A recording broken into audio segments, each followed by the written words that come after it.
Hi, welcome to the Simple Nourished Living Podcast. I'm Martha, and this is my partner and brother, Peter.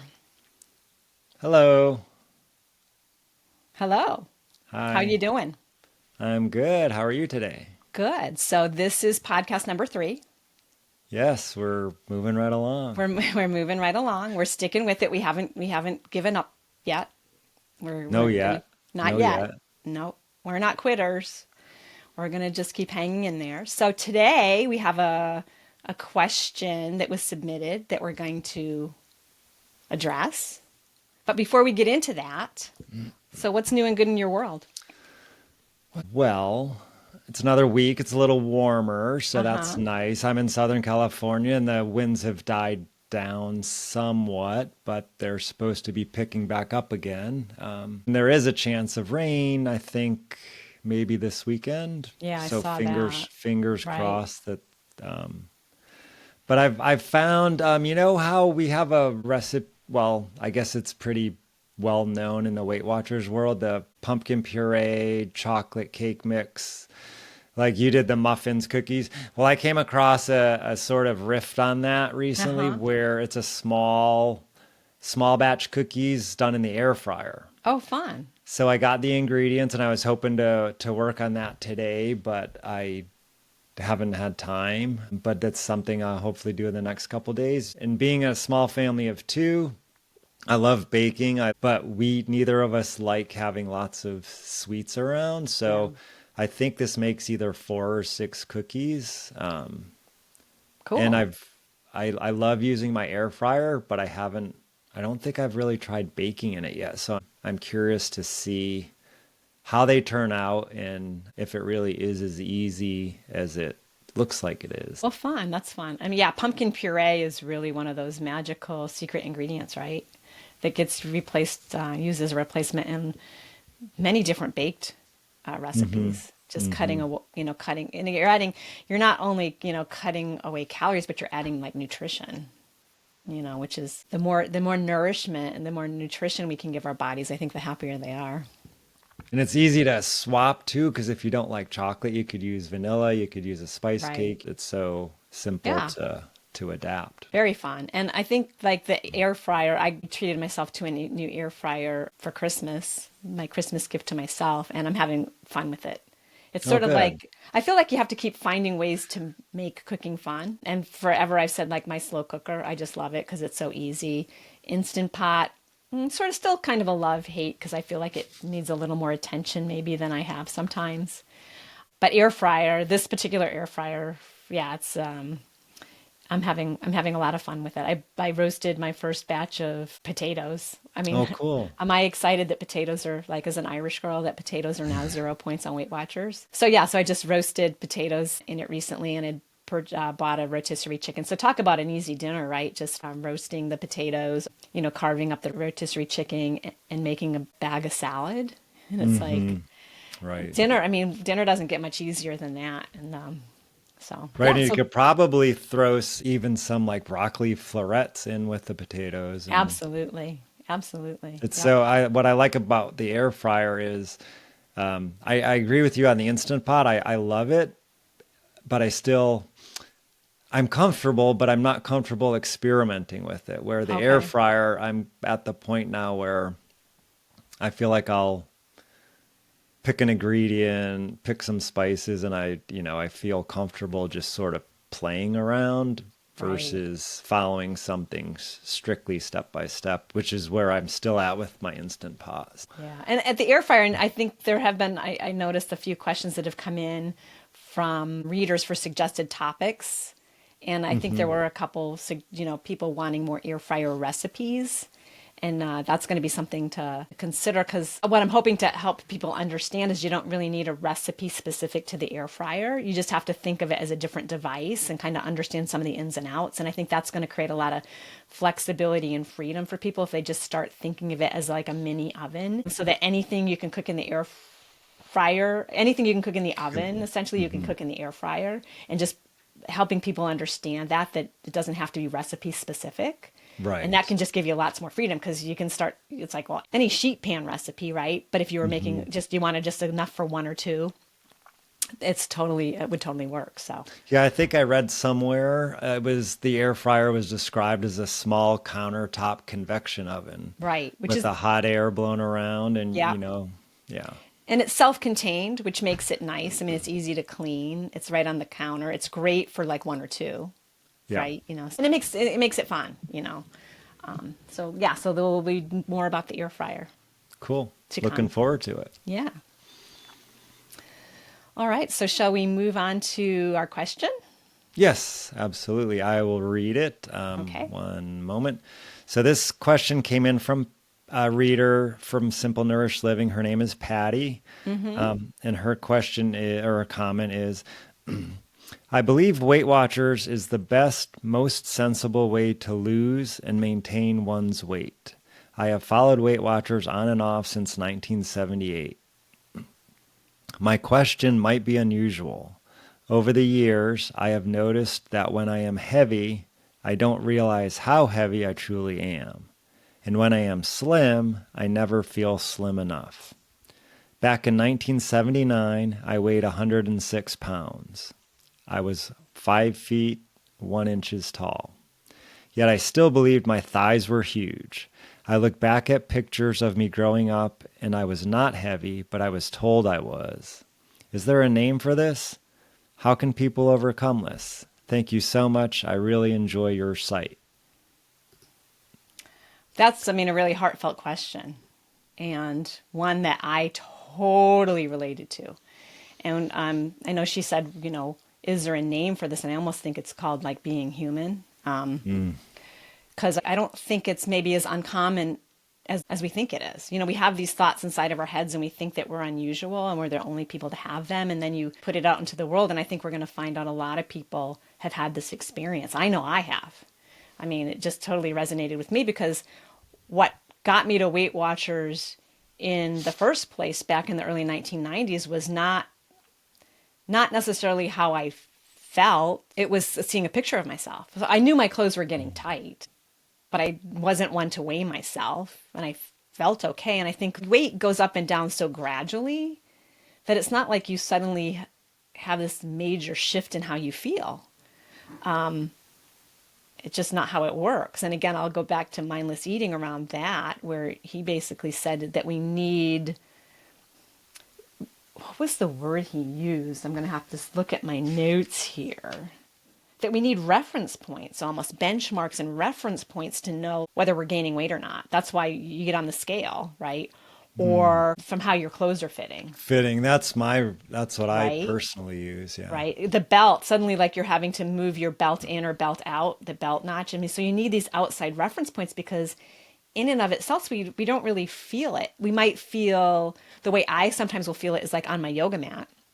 Like if I'm trying to do a certain pose and I feel like my belly's getting in the way, then that would be a clue. But again, that's sort of an outside benchmark, right? Or if I'm suddenly trying to walk up and down stairs and I'm like, oh my gosh, feels like it's taking more effort or less effort. Do you notice a difference in energy levels, or like do you feel sluggish, or do you not sleep well? Right. But again, those might have to happen over time before it dawns on you. It might be so Right. gradual. I sometimes notice it more when the scale's going down. Like suddenly you're like, oh, I have more energy, right? Or like I said, I sometimes feel it on the yoga mat, like if you're doing a pose, like a plow pose or something, and suddenly it's like, oh my God, my belly's in the way. But otherwise, I think we don't know. I mean, and mindless eating, Brian Wansey refers to a case in his book of people who have been imprisoned or in jailed or in prison for a certain amount of time. And, you get matriculated through and they put you in an orange jumpsuit that's very light, sort of loose. And suddenly you get out a few months or a few years later and you go to put your clothes on and they don't fit anymore. And it's like, what's that about? And so they asked these people and it's like, you didn't know, you didn't have that sense that your pants were getting too tight because you were in this, it wasn't because the food was great, it wasn't, but it was really the fact that they didn't have the benchmark. It's like, well, I always knew when I needed to loosen my belt that it was time, or my pants were getting too tight that it was time to like address this. And so that is just another reflection of the importance of the fact that this is not unusual, that this happens a lot. The fact that we're just we don't really feel it. Like if you close your eyes, right? you're going to feel how you feel. You're not going to, unless you're wearing pants that are way too tight, right? You're just going to feel how you feel. You're not going to feel heavy or light or whatever. So that's a really great awareness that she had. I mean, and it is, I think, very common. And like I said, I started Weight Watchers because of a picture, and I followed through on it because the picture was shocking to me. The fact that I really looked a lot heavier in that picture than I had saw myself even in the mirror. And that will happen too, right? Because the camera can Add 10 deceive pounds. us a little bit. So that's part of it. I mean, and a lot, I think if many people will tell you that it was a comment somebody made or a picture that they saw that caused them, or often it can be that will cause them to show up for their first Weight Watchers meeting. And I did, and I stepped on the scale and I had no idea how much I had weighed because I didn't weigh myself regularly. So I think that's pretty common, that does happen. And the same thing on the other side of it. I mean, I've had both experiences that Patty's describing. There have been times when I got, pretty vigilant. I was following the program really closely. I was leading Weight Watchers meetings in Phoenix and got well under my goal weight. And, once I got under my goal weight, I'm almost like teetering on the sort of the low end of the range, and didn't really feel too skinny by any sense. Might look in the mirror and say, like she did, those thighs could use a little work. And it was only like, again, seeing a picture of myself where I looked like, I think Mom at one point was calling me olive oil because my hair was dark and I was, I had gotten pretty slender. And then I ran into a friend who just hadn't seen me in a while and was like, "Are you okay? Are you sick?" So in her mind, I had sort of tipped, more slim than I had probably ever been, and but wasn't feeling it. So I've actually had that experience too with, yeah. yeah. And so I think that can happen, and sometimes you need a reality check. Momentum can build, I think, in either direction, and you can get to the point. And I mean, and that can happen where people sometimes, again, and this can happen where suddenly you get to your goal weight, and I've seen this, and suddenly it's like, well, but I'll just lose 5 more pounds or 10 more pounds. It's like, well, I don't really feel the way I thought I would feel. So I'm going to just keep going. And that can get really dangerous too, right? Because it's like you may again need some benchmarks in the other direction to say, well, as a healthy person, this probably is as far as you need to go. So I think technically what they would call that would be a distorted body image. I mean, I think that's the terminology that they would say, that somehow your perception of where you are doesn't match sort of the objective reality of it. And I think that is pretty common. And I think it's probably, if it's something that you really struggle with, of course, there's probably outside help that you would want to seek out for that. But if it's just that sort of normal sense, I think it's just something you want to be aware of. The other thing Patty was looking for was like, well, how do you deal with that? Like, how do you handle that? And I think there are lots of, our society, I think, can contribute to it, right? I mean, I think that the expectation about what we're supposed to look like can be pretty unrealistic, right? Compared to what media puts out there versus what's real. Things that people have said to us in our past, maybe as children, can really stick with us and keep us seeing ourselves or thinking of ourselves as, Dad had never meant to say anything to me that would stay with me, but he once called me his big husky daughter, and that still runs through my mind. I don't think it would matter how slender I got. In some moments, I'm always going to feel like the big husky girl, So you have to just know that, and I think realize it and know that just because you think it doesn't mean it's true, right? And to step back and just sort of check with yourself and ask yourself, well, I'm feeling like my thighs are really heavy, but is that really true? So always be asking yourself those questions. And then I think just lots of self-compassion. I think we just have to learn to interact with ourselves and talk with ourselves the way we would talk with a really dear friend. And I think sometimes the messaging the things we say to ourselves sometimes we would never, I mean, we would just never say those things to somebody we loved and cared about. And we need to love and care about ourselves enough to have a different conversation with ourselves and to be willing to say to ourselves what we would say to somebody else, you know, and to know forever. I mean, our self-worth is never, ever tied to a number on the scale or what we look like, right? That our self-worth is totally distinct and totally separate. And the other thing, so in addition to being really compassionate with yourself and giving yourself lots of, you know, positive self-talk, and then checking that the thinking in your head and really challenging, is this really true? Or is this just some old, you know, memory from decades ago? And then just, I think, being less focused on the number of the scale, or being less focused on how we look and more attuned with all of the wonderful things our body does for us, and how we feel. You know, be grateful that our legs allow us to like climb up the stairs, right? And power us through our days, and our arms are able to like hug the people we care about. And I think just shifting, again, pivoting our thinking around this can be really, really helpful. There's so much written around the power of that self-compassion. And I've been doing doing quite a bit of playing with meditation, mindfulness meditation, for a couple of years now. And there's just so much research that shows this power of really sending yourself and talking to yourself in a positive way, and can be really beneficial for your overall health and wellness. So well, I totally agree with the self-value and the not equivalent to a number on a scale. Mm-hmm. However, with having less experience with Weight Watchers than you do, I'm thinking about the goal weight, and is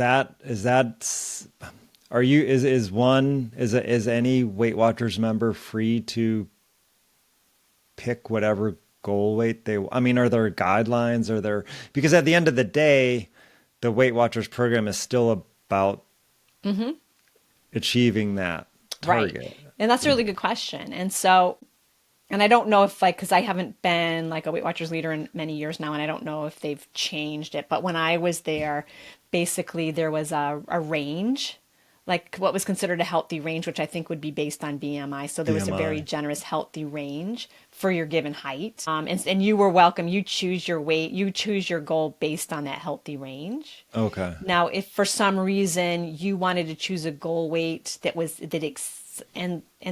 so we have to be really careful too, because there have been people who wanted to enter Weight Watchers who they were below the lowest weight on the weight range, right? So they clearly had they had some disordered body image and or eating issues where you're like, you can't even come to Weight Watchers because you have to be at least 5 pounds above the low end of the range to even come in, because that's a health prevention against people who have some real issues around disordered eating. You don't want to be encouraging that. And then on the other end of the spectrum, let's say like 165 is the high end of the healthy range, but you know, you're happy at 175. You know, you feel really good and you're feeling great. You just need a doctor's note to say that's, you know, your doctor agrees that would be a healthy goal weight for you, and you bring in that note, and then you can have a goal weight that exceeds the high end. So it's a really liberal policy. It was when I last was familiar with it. Good. Anything else? I was just waiting for you. I thought you might have a question or No, I was thinking back if we addressed all of her comments, and I think I was just skimming it again. So I just want to say thanks, Patty, for that, because that was really heartfelt. I mean, I think that was a very personal, you know, share. And I appreciate it, because it did bring up a lot for me, and I think it's really going to be helpful for many readers who have had similar feelings and experiences. So thank you very much for that. All right, so good. That's the end, I guess, of our podcast number 3. Our third podcast. So thank you so much for tuning in, and we'd love to have you subscribe if you're so inclined. And or share this video with anyone you feel the video with anybody whom you think might find it helpful. And if you have ideas or suggestions for other topics that you would like to have explored, please share them in the comments below, and we'll see you again soon. Thank Take care. you. Have a great day. Bye-bye.